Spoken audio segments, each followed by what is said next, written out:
ನೋಡಿ ಅಜ್ಜಿ ನಾಚ್ಕೊಳ್ಳಲ್ಲ, ಇವ್ರು ಧೈರ್ಯವಾಗಿ ಮಾತಾಡ್ತಾರೆ. ನಿಮ್ಮ ಹೆಸರೇನಮ್ಮ?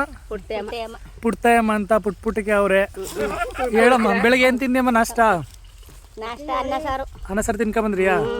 ಈಗ ಟೀ ಕುಡಿತಾ ಇದ್ದೀರಿ. ಮಧ್ಯಾಹ್ನಕ್ಕೂ ಅನ್ನ ಸಾರು. ಚಪಾತಿ ತಿಂದಿನಿ. ಚಪಾತಿ ಜೊತೆಗೆ ಏನು ತಿಂದ್ರಿ? ಕ್ಯಾರೆಟ್ ಹುರಿದಿತ್ತು, ಗೊಜ್ಜು ಮಾಡಿತ್ತು, ತಿಂದಿನಿ. ಚಪಾತಿ, ಇವರು ಅನ್ನ ಸಾರು. ನೀವೆಲ್ಲ ಒಂದೇ ಫುಲ್ಲು ಫ್ರೆಂಡ್ಸ್ಗಳ? ಎಲ್ಲ ಬೆಸ್ಟ್ ಫ್ರೆಂಡ್ಸ್ಗಳು ಜೊತೆಗೆ ಹೋಗದ?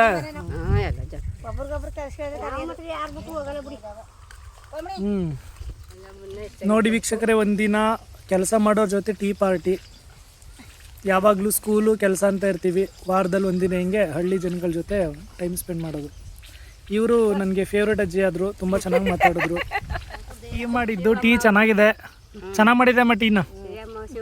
ಶಿವಮ್ಮ ಅವರು ಟೀ ಮಾಡಿರೋದು. ಸೊ ಇವ್ರ ಕಡೆಯಿಂದ ಎಲ್ರಿಗೂ ಟೀ ಪಾರ್ಟಿ. ವರ್ಕಿ ಬಿಸ್ಕೆಟ್ನ ಅವರೇ ಹಂಚಿರೋದು ಹೇಳ್ತಾವ್ರೆ ಶಿವಮ್ಮಜ್ಜಿ.